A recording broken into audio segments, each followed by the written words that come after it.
My son's friend's parents want to adopt him. I'm a single mom with an 8-year-old son, Owen. It's been just us since day one. His father isn't in the picture and has avoided child support for years. My parents disowned me when I got pregnant. I had to drop out of high school. We live paycheck to paycheck in a 1-bedroom apartment. It's not ideal, but it's ours. I've raised Owen to know that money isn't everything. We may not have a lot, but we have each other. He's never gone without the basics, but I admit he doesn't get many extras. I save what I can to make birthdays and holidays special, but it's never glamorous. I thought Owen was fine with that, until recently. Our neighborhood school is in a rough area, so I enrolled him in a better one across town near my job through the lottery system. Last year in 2nd grade, he met Charlie. They became inseparable. Owen started going to Charlie's house after school constantly. I met his parents, Nate and Paige, a few times. They seemed nice. Supportive. Owen always had a great time there. Charlie came to our apartment occasionally, but usually they were at his place, which made sense. I work, and there's not much for them to do here anyway. Spring break 2022, I missed camp registration. Paige is a stay-at-home mom and offered to take Owen for the week. I was hesitant, but she insisted. He had an amazing time. They did tons of activities. Paige refused my attempts to pay her back. I felt uncomfortable with her spending so much on my son, but I didn't want to deprive Owen of experiences I couldn't give him. Summer came. Owen got into camp, but spent tons of time with Charlie too. Then they invited him on vacation with them. I was hesitant, but it was something I could never afford to give him, and it wasn't far. He had a blast.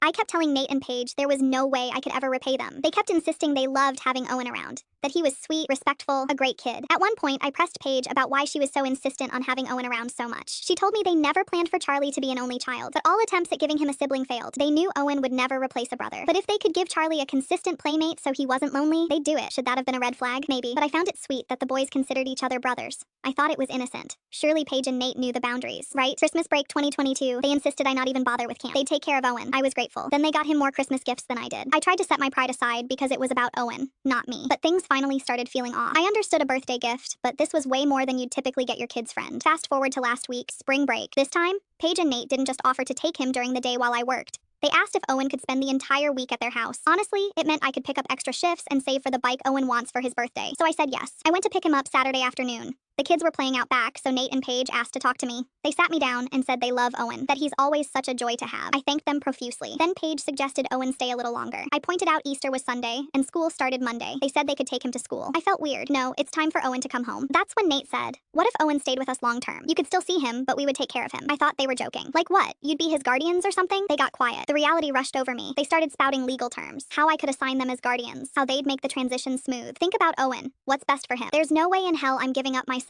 I grabbed Owen and we left. I've blocked their numbers. Owen has no clue what happened. I'm keeping him home tomorrow. I took the day off to figure this out. Legally, they can't take him, but now I know what they want. And I'm terrified. I don't want him going back to that school. Do we move? I'm so lost. Looking back, all the warning signs were there. I just didn't want to see them. Owen is going to be devastated losing Charlie, Paige, and Nate. How am I ever going to explain it to him?